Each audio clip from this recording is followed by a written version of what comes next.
কাম কৰিবলৈ যে মানুহবিলাক আহে গুৱাহাটীত আহে কেতিয়াও যোৰহাটত যায় শিৱসাগৰত যায় কাম কৰি। তো আজি আমাৰ ফেক্সুৱেল ডিছকাশ্যনত আমি আমন্ত্ৰণ জনাইছোঁ গুৱাহাটী উচ্চ ন্যায়ালয়ৰ অধিবক্তা, আমি ক'বলৈ গ'লে জ্যেষ্ঠ অধিবক্তা বুলি ক'ব লাগিব, মিষ্টাৰ আব্দুৰ ৰহমান সিকদাৰ। আমি তেখেতক আমাৰ অনুষ্ঠানলৈ স্বাগতম জনাইছোঁ। তো উচ্চতম ন্যায়ালয়ৰ পৰা মাত্ৰ কেইদিনমান আগতেই এটি অৰ্ডাৰ ওলাইছে, এটি জাজমেণ্ট ওলাইছে। সেই জাজমেণ্টৰ ওপৰত আমি ভিত্তি কৰি অলপ আলাপ আলোচনা কৰিম। কেছটোৰ নাম আছিলে Mohammed Rahim Ali Ilias Abdur Rahim versus the state of Assam and others.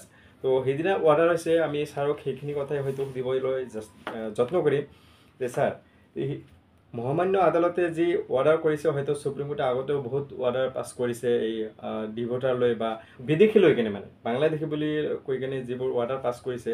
তো ৰিচেণ্টলি যিটো অৰ্ডাৰ পাছ কৰিছে ৰহিম আলী ইলিয়াছ আব্দুৰ ৰহিম, তাতে এনেকুৱা কি গুৰুত্বপূৰ্ণ ৰায় দিলে যে বাকীকেইটা ৰায়তকৈ এই ৰায়টোৱে যেন বেছি গুৰুত্ব পালে, সেই বিষয়ে আমি জানিব পাৰোঁ নেকি? এই বিদেশী গোচৰ সম্পৰ্কে সুপ্ৰিম কোৰ্টত আগতে কেছ হৈছে, সকলোৱে জানে। হয়। প্ৰথম কেছটো হৈছে Sarbananda Sonowal versus union of India, সেইটো 2005ত ৰিপৰ্ট হৈছে। হয়। সেই গোচৰটোত সেই কেছৰ আমাৰ জমিয়তৰ অধিবক্তা, চৰকাৰী অধিবক্তাও আছিলে কপিল চিব্বাল, তাৰপিছত বেণুগোপাল ছাৰ। তেওঁলোকে এটা কথা কৈছিলে যে বিদেশী চিনাক্তকৰণৰ নামত মানুহৰ বিৰুদ্ধে যাতে যধে মধে মানে ৰেকলেছলি যাতে কোনো এলিগেশ্যন নহয়, ৰেণ্ডমলি যাতে কোনো ধৰণৰ এলিগেশ্যন নহয়। কিন্তু তেতিয়া সুপ্ৰিম কোৰ্টে ৰায় দি কৈছিলে যে ফৰেনাৰ্ছ ট্ৰাইব্যুনেল অৰ্ডাৰ আৰু ফৰেনাৰ্ছ এক্ট, এই দুটা আইন ফেয়াৰ এণ্ড ৰিজনেবল। দেৰ will be no injustice, there will be no offending of right under Article 21. Right under Article 21 violate নহয়, গতিকে এই দুটা আইনত কোনো অসুবিধা নাই, গ্ৰহণযোগ্য। আৰু কৈছিলে যে foreigners tribunal order 1964, foreigners act 1946, these two laws are fair and reasonable. কিন্তু আমি দেখা পাইছোঁ যে এই আইনৰ কিছুমান কথা লেপছ আছে। এক নম্বৰ কথা হৈছে কি যে foreigners ট্ৰাইব্যুনেল, foreigners act 1946, there is no' indication how to proceed for detection, there is no' methodology how to detect and deport and identify the foreigners. আৰু ফৰেনাৰ্ছ ট্ৰাইব্যুনেল অৰ্ডাৰ 1964ত এটা কথা আছে, there shall be a main ground before issuing notice.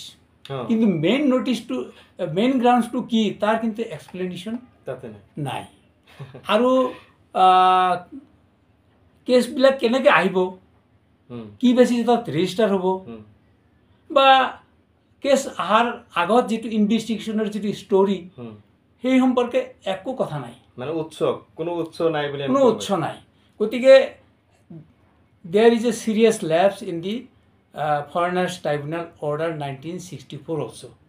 সেই procedural লেপছৰ কাৰণে innocent মানুহ, genuine Indian citizen যাতে কোনো ধৰণৰ নিৰ্যাতনৰ সন্মুখীন নহয়। কিন্তু সেই নিৰ্যাতনটো হৈছে because of the serious lapse in the law. কাৰণ foreigners tribunal order 1964 is the procedural law, there is no' whisper at all how the case is coming up, how the investigation is to be carried out, how the cases are to be taken into cognizance, on what basis, and more so the foreigners tribunal order clause 3 যেটো main গ্ৰাউণ্ডছৰ কথা কৈছে তাৰ কোনো ব্যাখ্যা নাই। গুৱাহাটী হাইকোৰ্টৰ যেটো full বেঞ্চৰ judgement Muslim state of Assam versus Muslim Mandal, সেই কেছটো ৰিপৰ্ট হৈছে 2013 1 GLT 809। সেই কেছৰ পেৰাগ্ৰাফ 97ত স্পষ্টভাৱে কোৱা হৈছে যে there cannot be fair trial without fair investigation. আৰু ফেয়াৰ ইনভেষ্টিগেশ্যন মানে কি তাৰ এটা এক্সপ্লেনেশ্যন দিয়া হৈছে। তাৰমানে বৰ্ডাৰ পুলিচে বা ইনভেষ্টিগেটিং অথৰিটিয়ে ছাছপেক্টেড পাৰ্চনৰ বিচাৰিব ল'ব লাগিব, তেওঁক সোধ পোছ কৰিব লাগিব, তেওঁৰ ডিফেন্স লোৱাৰ কাৰণে হয় ইনভেষ্টিগেশ্যন ষ্টেজতেই তেওঁ যে ফৰেনাৰ নহয় নহয় এইটো প্ৰুভ কৰাৰ কাৰণে এইটো তেওঁ যাতে প্ৰুভ কৰিব পাৰে ডিফেন্স ল'ব পাৰে ইনভেষ্টিগেশ্যন ষ্টেজতেই বাই প্ৰডিউচিং হিজ ৰিলেভেণ্ট ডকুমেণ্ট এই কথাটো খুব গুৰুত্বপূৰ্ণ সহকাৰে ডিছকাছ কৰিছে অবজাৰ্ভেশ্যন দিছে কিন্তু এই কথাটো কিন্তু আমি দেখা পাই আছোঁ the ট্ৰাইব্যুনেল nor even the Honorable Guwahati High Court in many cases not considered. Some cases considered, I admit it. But many cases not considered. এতিয়া কথা হৈছে এইবিলাক লেপছৰ কাৰণেই কেছ মানুহবিলাকৰ ওপৰতে যধে মধে কেছ হয় মানুহৰ ইনভেষ্টিগেশ্যন কৰিব নাযায়ে বৰ্ডাৰ পুলিচে ঘৰত বহিয়ে নাইবা তেওঁৰ অফিচত বহিয়ে কিছুমান মানুহৰ মানে ইভিডেন্স ইনফৰমেশ্যন লয় ভোটাৰ লিষ্টৰ চবতে পোৱা যায় ভোটাৰ লিষ্ট কালেক্ট কৰি কিছুমান মানুহৰ নাম পিক আপ কৰি তাত এজনক সন্দেহ কৰিলে আৰু দুজনক সাক্ষী বনাই দিলে এইটোৱে চলি আছে আমি এনেকুৱাও কিছুমান কেছ দেখিবলৈ পালোঁ বা ময়ো পাইছোঁ যে গুৱাহাটীত কিছুমান মানুহ হয়তো কাম কৰিবলৈ আহিছিলে 2005 চনত বা তাৰ আগতে বা 2010 বা তাৰো আগত তে সেইবোৰ মানুহক কিবা সোধপোছ কৰিছে না নাই যে কিবা ভোটাৰ আইডি আছে না নাই পান কাৰ্ড আছে না নাই সেইবোৰ যদি নাথাকে বা সেইবোৰ এগেইনষ্টত কিন্তু বহুত কেছ হৈছে সেইবোৰ দেখিবলৈ পোৱা এতিয়া সেইবোৰ ট্ৰায়েল চলি আছে বা এতিয়া কাম চলি আছে কিন্তু তেওঁলোকে ক'বলৈ গ'লে সিমান বয়স হোৱা নাই মানে ডেকা ল'ৰা তো সেই ক্ষেত্ৰত মানে কি তাৰমানে ফেয়াৰ ট্ৰায়েল বা ফেয়াৰ ইনভেষ্টিগেশ্যনতে পৰি যাব নিশ্চয় নিশ্চয় এইটো ফেয়াৰ ইনভেষ্টিগেশ্যনত পৰিব আৰু ফেয়াৰ ইনভেষ্টিগেশ্যনটো ডিনাই কৰা হৈ আছে প্ৰত্যেক কেছতে 99%তে আমি দেখিছোঁ আৰু য'ত ইনভেষ্টিগেশ্যন ফেয়াৰ হৈছে তাত কিন্তু পুলিচে ৰিপৰ্ট দিবলৈ বাধ্য হৈছে যে নহয় এই মানুহটোৰ সম্পৰ্কে আমি তদন্ত কৰিলোঁ আৰু এই মানুহৰ গ্ৰেণ্ডফাদাৰ বা ফাদাৰৰ নাম ভোটাৰ লিষ্ট 66 বা লিগেচি ডকুমেণ্টছবিলাকত আছে so' he cannot be doubted as a foreigner এনেকুৱা ৰিপৰ্ট দিয়াৰ পিছতে কিন্তু ফৰেনাৰ্ছ ট্ৰাইব্যুনেলে সেই মানুহৰ বিৰুদ্ধে কেছ প্ৰচিড কৰে এনেকুৱা বহুত উদাহৰণ আছে আৰু কেছবিলাক আমি দেখিছোঁ যে কাম কৰিবলৈ যে মানুহবিলাক আহে গুৱাহাটীত আহে কেতিয়াও যোৰহাটত যায় শিৱসাগৰত যায় কাম কৰিব গৈছে 2005ত ৰিপৰ্ট লৈছে 2005ত কেছবিলাক হৈছে 2020ত 10-15 মানুহবিলাক পাহৰিয়ে যায় এতিয়া যে কোনোবা দিন কোনোবা পুলিচক কিবা উত্তৰ দিছিলে নাম দামৰ সম্পৰ্কে দিছিলে মনত নাই আৰু সেই সময়ত সেনেকুৱা ইমান হেৰি নাছিলে তেওঁলোকে ভাড়াঘৰত থাকিছিলে নোটিছবোৰ ভাড়াঘৰত যায় তাৰপিছত বিচাৰি নাপায় ক'ত তেওঁলোকে তেতিয়াই গুচি আহিছে তাৰ কাৰণে কিন্তু বহুত মানে এক্সপাৰ্টি মানে যিটো একতৰফা ৰায় বুলি কয় সেনেকুৱাও কিন্তু আমি দেখিবলৈ পাইছোঁ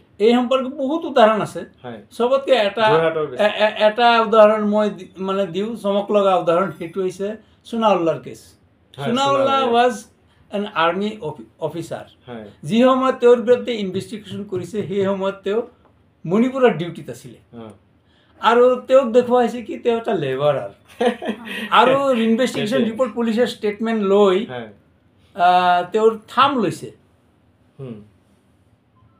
এইবিলাক সম্পৰ্কে ডব্লিউএছ তেওঁৰ যিটো ডব্লিউএছ সেই ডব্লিউএছত উল্লেখ কৰা সত্তৰ ট্ৰাইব্যুনেলে তেওঁক ফৰেনাৰ ডিক্লেয়াৰ কৰিছে this is the one of the example তেওঁতো এজন আৰ্মি অফিচাৰ শিক্ষিত মানুহ তেওঁৰ বিৰুদ্ধে যিটো হ'ব পাৰিছে সাধাৰণ মানুহৰ বিৰুদ্ধে কি হ'ব পাৰে গতিকে আমি দেখিছোঁ এনে huge number of cases the initial burden of the state is not discharge আৰু যিটো মানে তেওঁলোকে ইনফৰমেশ্যন বা মেটেৰিয়েলছ কালেক্ট কৰে টোটেলি মেনুফেকচাৰ্ড ডকুমেণ্টছ দেৰ আৰ হিউজ কেছেছ আৰু মানে সেইটোৱে ক'ব বিচাৰিছোঁ ছাৰ এইবোৰ যিহেতু মানে এনেকুৱা চিষ্টেমত পৰি আছে তেওঁলোকে আৰু তাৰ কাৰণে হয়তো সুপ্ৰিম কোৰ্টে যিটো ৰহিমালীৰ নামত যিটো জাজমেণ্ট দিলে সেইটোৱে কি নাকি লগাব পাৰিব নেকি এতিয়া কথা হৈছে কি সৰ্বানন্দ সোণোৱাল 2 কেছত যদিও অলপ ডিছকাছ কৰিছে ডিছকাশ্যনবিলাক ইমান এটা ক্লিয়াৰ নহয় ইমান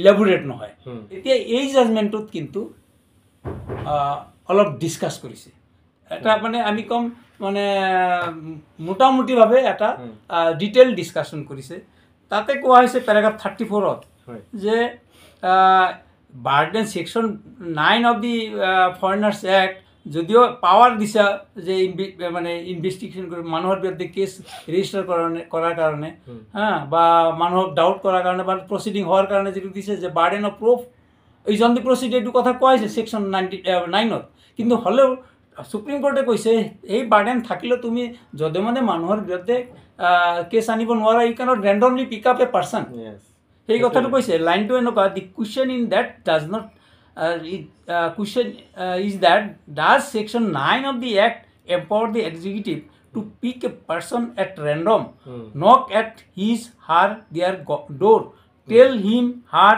they them we suspect you of being a foreigner, and then rest may easy basis section 9. গতিকে কৈছে যে তুমি ইমান যধে মধে ৰেকলেছলি তুমি যধে মধে মানুহক পিক আপ কৰিব নোৱাৰো। যাৰ মানে মানুহৰ এটা before making such a serious allegation you have a duty to collect materials doubt। এতিয়া কথা হৈছে কি আৰু এটা প্যাৰাগ্ৰাফত কোৱা হৈছে যে এই যে এলিগেশ্যন যে তুমি ফৰেনাৰ, এই এলিগেশ্যনটো কিন্তু বহুত সিরিয়াস এলিগেশন।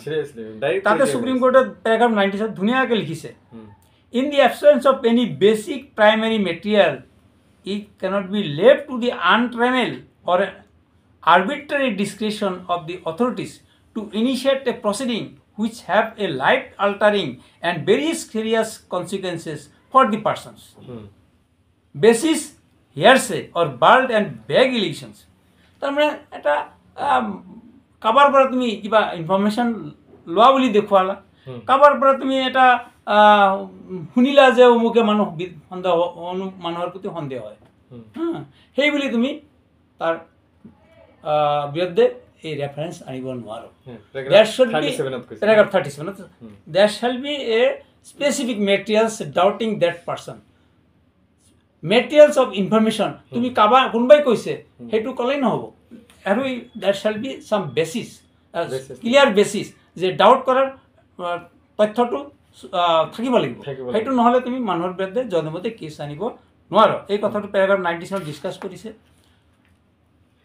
তেওঁলোকে তাৰমানে এটা কথা কয় যে কেছবোৰত তেওঁলোকে যে এটা কথাই মেইনলি ৰিজন লেখে, মই আমি দেখিবলৈ পাইছোঁ যে তেওঁলোকে 66ৰ কোনো ডকুমেণ্টছ পোৱা নাই, 71ৰ বিফৰ 71ৰ কোনো ডকুমেণ্টছ বিচাৰি পোৱা নাই।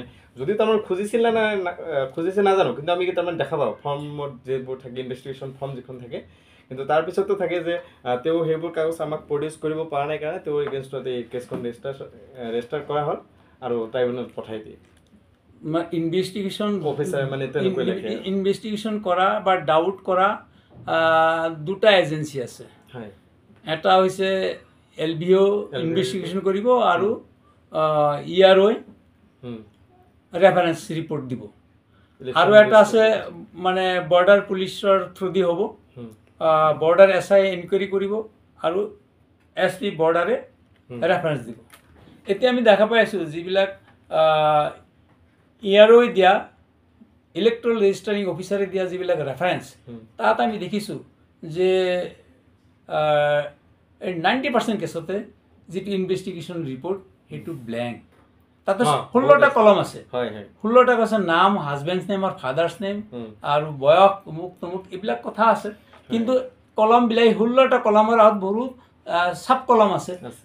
এটা দুটা কলম নাম আৰু এড্ৰেছটো বা নাম আৰু হাজবেণ্ডটো লিখিলে বাকী চব কলম ব্লেংক থাকে, নহ'লে ক্লজ ব্লেংকছ টোটেল। আৰু এটা এলিগেশ্যন থাকে যে fail to submit any documents. আৰু এই ক্ষেত্ৰত আমাৰ গুৱাহাটী হাইকোৰ্টৰ এটা জাজমেণ্ট আছে, আমিনা খাতুনৰ জাজমেণ্টত স্পষ্টভাৱে কৈছে যে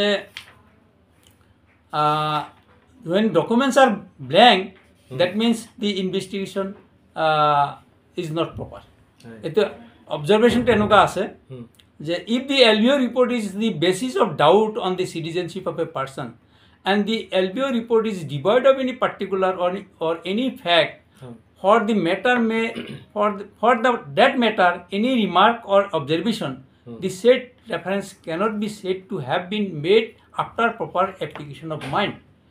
এইটো ৰিপৰ্ট হৈছে 2022 4GLT 102 তেনেকুৱা জাজমেণ্ট আছে। তাৰপিছত এই যে ফেয়াৰ ইনভেষ্টিগেশ্যন নকৰাকৈ কেছবিলাক বনায়, এই কেছবিলাক যে বেছড অন মেকানিকেল ৰেফাৰেঞ্চ, তাৰ ওপৰতে কিন্তু গুৱাহাটী হাইকোৰ্টে কেইবাটা জাজমেণ্ট দিছে, যেনেকুৱা এইবিলাক ৰিপৰ্ট হোৱা নাই, যেনেকৈ Manowara Khatun versus union of India WBC number 2674/2016, আৰু এটা আছে মালেকা বিবি ভাৰ্চাছ ইউনিয়ন অফ ইণ্ডিয়া, সেইটো WBC নম্বৰ 7506/2016, আৰু এটা আছে Samina Begum versus union of India WBC number 28282/2017। এনেকুৱা বহুত কেছ আছে য'ত ৰেফাৰেঞ্চবিলাক মেকানিকেল। কেনেকুৱা মেকানিকেল যে পুলিচে হয়তো ইনভেষ্টিগেশ্যন কৰি ৰিপৰ্ট দিছে যে he is not a foreigner, he cannot be suspected as a foreigner. তাৰপিছতো ট্ৰাইব্যুনেলে কগনাইজেঞ্চত লৈছে, কগনাইজেঞ্চত লৈ তাক ডকুমেণ্ট যিমানে দিয়ক ফৰেনাৰ্ছ কৰিছে। এনেকুৱা আছে কিছুমান হয়তো লাষ্টত মানে এনেকুৱা ভাৱে ডিক্লেয়াৰ কৰিছে যে আমি যিবোৰ ডকুমেণ্ট দিছে সেইবোৰ বিশ্বাসযোগ্য নহয়, তাৰ কাৰণে তাক ফৰৱাৰ্ড কৰা হৈছে। এনেকুৱা কয় কাৰণ ভোটাৰ লিষ্টৰ যিটো প্ৰিপেৰেশ্যনৰ যিটো ছিষ্টেম, সেই ছিষ্টেমটো চৰকাৰ পক্ষই ক'ব পাৰিব নেকি যে it is error free? Voter list R never error free. এতিয়া আজিকালি অলপ ছিষ্টেম ওলাইছে যে কোনোবাই এপ্লিকেশ্যন কৰিলে কাৰেকশ্যন কৰিব পাৰে, ফৰ্ম ফিল আপ কৰি কাৰেকশ্যন। বহুত কথাই হয়তো আমি ডিছকাছ কৰিলোঁ, আমাৰ অনুষ্ঠানটো হয়তো দীঘলীয়া হৈ যাব আৰু ছাৰে যিখিনি ৰেফাৰেঞ্চ দিলে হয়তো আপোনালোকে দেখিবলৈ পাব বা আমি ডিছপ্লে কৰি দিম হয়তো। আৰু ছাৰে মই দেখিবলৈ পাইছোঁ ছাৰে এটা কিতাপৰ পৰা এইবোৰ উৎসৱবোৰ কৈ আছে, আপুনি কিতাপৰ নামটো হয়তো ক'ব পাৰিব? এইটো মোৰ ভেৰি ৰিচেণ্টলি লিখা কিতাপ, preliminary challenges in the cases relating to citizenship. এইবিলাক কথাই আমি কৈছোঁ যে এজন মানুহৰ চিটিজেন যদি তুমি নধৰিলা, মানুহ হিচাপে তেওঁৰ কিছু ৰাইট থাকে, ফাণ্ডামেণ্টেল ৰাইট থাকে। ত এজন মানুহক তুমি ডাউট কৰিবা randomly without any materials, that should not be. আৰু এইবিলাক কথাই মই এই কিতাপটোত লিখিছোঁ। ইয়াৰ আগতে মই আৰু কেইবাটাও কিতাপ লিখিছোঁ, যেনেকুৱা ধৰক quest for justice volume 1 and 2। তাৰপিছত অসমীয়াত লিখিছোঁ হাতপুথি, বিদেশী গোচৰ মোকাবিলাৰ হাতপুথি, আৰু নাগৰিকত্বৰ গোচৰত ন্যায়ৰ অন্বেষণ। এনেকুৱা মই 5-6টা কিতাপ লিখিছোঁ ৰিলেটিং টু চিটিজেনশ্বিপ। এটা কথা ইম্পৰ্টেণ্ট আছিলে, যিটো কথা কোৱা হোৱা নাই, যে মানুহ ভোটাৰ লিষ্টত নামৰ খেলি মেলি, বয়সৰ খেলি মেলি থাকে। মই কৈছোঁ যে there is no' perfect system of preparing error free voter list. গতিকে ভুল থাকে আজিকালি, যদি অলপ হৈছে, মানুহ অলপ সজাগ হৈছে, কিন্তু আগত মুঠেই নাছিলে। 40 বছৰ 50 বছৰ আগত মানুহ মুঠেই এইবিলাক গুৰুত্ব দিয়া নাই। এই নামৰ ভুল কথা, কোনোবা জেগাত আছে ৰহিম আলী, কোনোবা জেগাত আছে আব্দুৰ ৰহিম। এই যে এই মানুহটোৰ ক্ষেত্ৰত সেই বুলি মানুহটো ফৰেনাৰ্ছ হ'ব নেকি? যিসকলে ভোটাৰ লিষ্ট প্ৰিপেয়াৰ কৰে তেওঁলোকৰ ফল্ট। বহু ক্ষেত্ৰত দেখা যায় যে ভোটাৰ লিষ্ট প্ৰিপেয়াৰ কৰোঁতে যে পাৰ্চনেল হিয়াৰিং হ'ব লাগে সেইটো নকৰে। এইবোৰৰ ওপৰত বেছ কৰি কিন্তু কাৰোবাক ফৰেনাৰ কৰিব নোৱাৰে। এই আগতেও যদি চিৰাজুল হকৰ কেছত আছিলে ডিছকাছ কৰিছে, কিন্তু ইমান এটা ইলেবৰেট নাছিলে, ৰিজনিং নাছিলে, যিটো ইয়াৰ ডিছকাশ্যনটো মানে এক্সহষ্টিভ ডিছকাশ্যন হৈছে বুলি আমি ক'ব পাৰি। আব্দুৰ ৰহিমৰ জাজমেণ্ট গতিকে এইটো যদি আমাৰ মানুহে অলপ চায়, উকিলসকলে যদি অলপ ফ'ল' কৰে আৰু এই সম্পৰ্কে ডিফেন্স লয়, ভাল কথা। আৰু এই জাজমেণ্টৰ আৰু এটা পজিটিভ চাইন হৈছে কি, এই জাজমেণ্টটো অৰ্ডাৰতে কোৰ্টে কমিউনিকেট কৰিছে চব ট্ৰাইব্যুনেললৈ। এই কপিটো প্ৰত্যেকটো ট্ৰাইব্যুনেলত কমিউনিকেট কৰা হৈছে। গতিকে কোনোবা ট্ৰাইব্যুনেলৰ মেম্বাৰে যদি এইটো ফ'ল' নকৰে, হি ইজ আণ্ডাৰ কণ্টেম্প্ট। য়েছ, বঢ়িয়া। এইটো কথা বহুত ভাল কথা কাম কৰিছে মহামান্য সুপ্ৰিম কোৰ্টে, এইটো কথা মানিবই লাগিব। চবকে যে এই অৰ্ডাৰটো ডিষ্ট্ৰিবিউট কৰিছে, কোনোবাই ক'ব যে আমাৰ হাতত কপিয়ে নাই, তেতিয়াতো এইটো ক'ব নোৱাৰিব, অলৰেডি তেওঁলোকক চেণ্ড কৰাই হৈছে। তো হয়, যে নহওক আমি অনুষ্ঠানটো ইমানতে হয়তো সামৰণি মাৰিম। যাৰ ছাৰক আমি ধন্যবাদ জনাইছোঁ আমাৰ অনুষ্ঠানলৈ আমাৰ ইমানখিনি সময় দিয়াৰ বাবে। তো আমি যিখিনি হয়তো ডিছকাছ কৰিলোঁ, আপোনালোকে ছাৰৰ যিখন কিতাপ, এই কিতাপত অলৰেডি ধুনীয়াকৈ ডিছকাছ কৰাইছে। যদি যোগাযোগ কৰে নিশ্চয় আপোনালোকে কালেক্ট কৰি ল'ব পাৰে। আৰু যদি ক'ৰবাত কিবা আমাৰ হয়তো খুটি নাটি ৰৈ গৈছে, হয়তো ৰৈ যাব পাৰে। আৰু এইবোৰ কথা ক'বলৈ গ'লে বহুত ক'ব পৰা যাব, আৰু বহুত জাজমেণ্ট আছে, বহুত অৰ্ডাৰ আছে। নিশ্চয় আপোনালোকে মতামত আগবঢ়াব, আৰু কেনেকুৱা ভিডিঅ' আৰু আপোনালোকৰ লাগে, কি ইছ্যু লৈ আমি হয়তো কথা পাতিব পাৰোঁ, নিশ্চয় আমি আগলৈ আকৌ চেষ্টা কৰিম। আজি ছাৰ লগত অনুষ্ঠানটো কৰি কিন্তু বহুত ভাল লাগিছে, একচুৱেলি মই বহুত গ্লেডফুল। তো যিয়ে নহওক আজিৰ পৰা বিদায় লৈছোঁ ছাৰ, ধন্যবাদ।